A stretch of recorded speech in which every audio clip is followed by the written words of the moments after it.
An aircraft catapult is a device used to launch aircraft from ships, most commonly used on aircraft carriers, as a form of assisted takeoff. It consists of a track built into the flight deck, below which is a large piston or shuttle that is attached through the track to the nose gear of the aircraft, or in some cases a wire rope, called a catapult bridle, is attached to the aircraft in the catapult shuttle. There have been different means of which have been used to propel the catapult, such as weight and derrick, gunpowder, flywheel, air pressure, hydraulic, steam power, and also in development to use electromagnets. History First recorded flight using a catapult Aviation pioneer and Smithsonian Secretary Samuel Langley used a spring-operated catapult to launch his successful flying models and his failed aerodrome of 1903. Likewise, the Wright brothers beginning in 1904 used a weight and derrick-styled catapult to assist their early aircraft with a takeoff in a limited space. On July 31, 1912, Theodore Gordon Ellison became the first person to be launched from the experimental catapult system. The U.S. Navy had been perfecting a compressed air catapult system and mounted it on the Santee Dock in Annapolis, Maryland. The first attempt nearly killed Lieutenant Ellison when the plane left the ramp with its nose pointing upward and it caught a crosswind, pushing the plane into the water. Ellison was able to escape from the wreckage unhurt. On November 12, 1912, Lieutenant Ellison made history as the Navy's first successful catapult launch, from a stationary coal barge.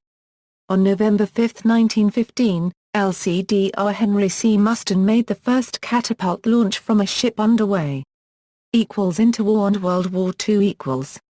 The U.S. Navy experimented with other power sources and models, including catapults that utilized gunpowder and flywheel variations. On December 14, 1924, a Martin M01 observation plane flown by Lieutenant L.C. Hayden was launched from USS Langley using a catapult powered by gunpowder. Following this launch, this method was used aboard both cruisers and battleships. Up to and during World War II, most catapults were hydraulic. Some carriers were completed before and during World War II with catapults on the hangar deck that fired athwart ships, but they were unpopular because of their short run, low clearance of the hangar decks, inability to add the ship's forward speed to the aircraft's airspeed for takeoff, and lower clearance from the water. They were mostly used for experimental purposes, and their use was entirely discontinued during the latter half of the war. Many naval vessels apart from aircraft carriers carried float planes, seaplanes or amphibians for reconnaissance and spotting.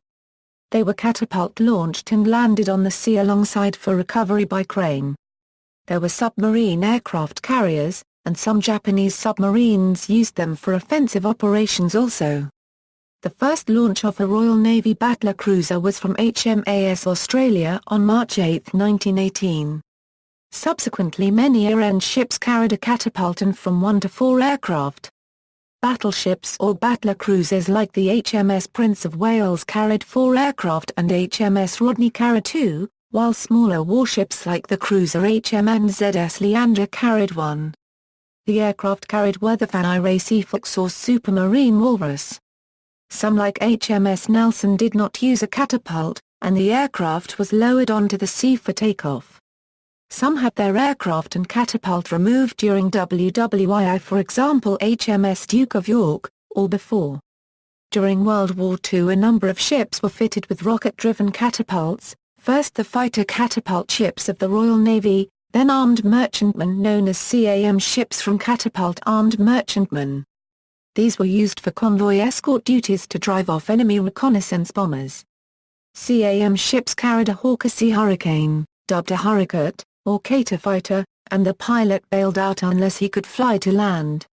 While imprisoned in Colditz Castle during the war, British prisoners of war planned an escape attempt using a falling bathtub full of heavy rocks and stones as the motive power for a catapult to be used for launching the Colditz Cock glider from the roof of the castle.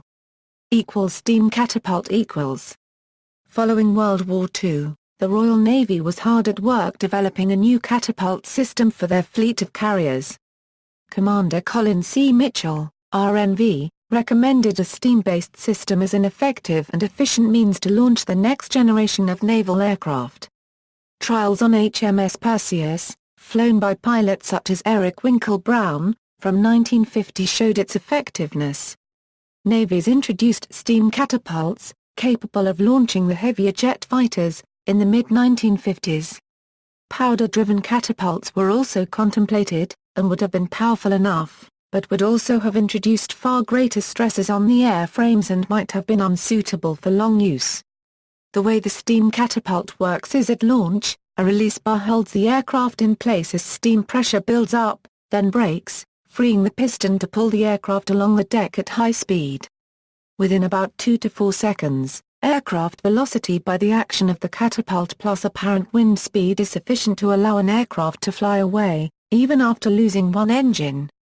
Nations that have retained large aircraft carriers and high-performance catapults, which the United States Navy, Brazilian Navy, and French Navy, are still using catapults for their superior power and flexibility.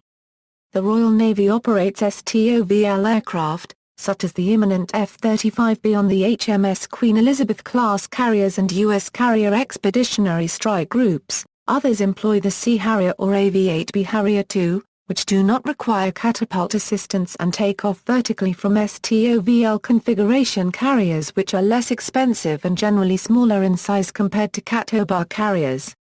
The Russian Su-33 Flanker D can take off from aircraft carriers without a catapult, albeit at a reduced fuel and armament load. U.S. Navy tactical aircraft use catapults to launch with a heavier warload than would otherwise be possible.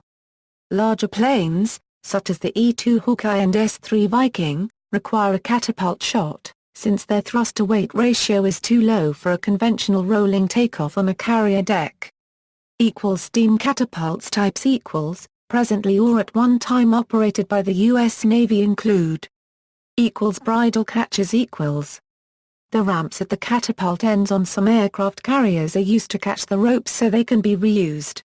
Bridles have not been used on U.S. aircraft since the end of the Cold War, and all U.S. Navy carriers commissioned since then have not had the ramps. The last U.S. carrier commissioned with a bridle catcher was USS Carl Vinson. Starting with USS Theodore Roosevelt, the ramps were deleted. During refueling and complex overhaul refits in the late 1990s early 2000s, the bridle catches were removed from the first 3 Nimitz-class aircraft carriers.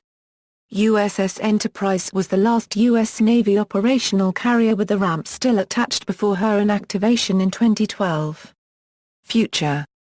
The size and manpower requirements of steam catapults place limits on their capabilities. A newer approach is the electromagnetic aircraft launch system. Electromagnetic catapults place less stress on the aircraft and offer more control during the launch by allowing gradual and continual acceleration. Electromagnetic catapults are also anticipated to require significantly less maintenance through the use of solid-state components. Linear induction motors have been experimented with before, such as Westinghouse's Electropult system in 1945. However, at the beginning of the 21st century, navies again started experimenting with catapults powered by linear induction motors and electromagnets. EMALs would be more energy efficient on nuclear-powered aircraft carriers and would alleviate some of the dangers posed by using pressurized steam. On gas turbine-powered ships, an electromagnetic catapult would eliminate the need for a separate steam boiler for generating catapult steam.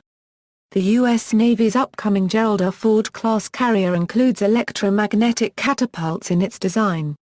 Civilian use. From 1929, the German Norddeutsche Lloyd liners SS Bremen and Europa were fitted with catapults to launch mail planes. These ships served the route between Germany and the United States. The aircraft, carrying mailer Euro bags, would be launched while the ship was still many hundreds of miles from its destination, thus speeding mail delivery by about a day. Initially, Heinkel HE-12 aircraft were used before they were replaced by Junkers Ju-46, which were in turn replaced by the Vought V-85G. The catapults were powered by compressed air. After World War II, Supermarine Walrus amphibian aircraft were briefly operated by a British whaling company, United Whalers. Operating in the Antarctic, they were launched from the factory ship FF Bellena, which had been equipped with an ex-Navy aircraft Catapult. See also, arresting gear, jet blast deflector, modern U.S. Navy carrier operations, naval aviation. References, citations. Bibliography, London, Peter. British Flying Boats. Stud, UK, Sutton Publishers Limited, 2003. ISBN 0-7509-2695-3. External links.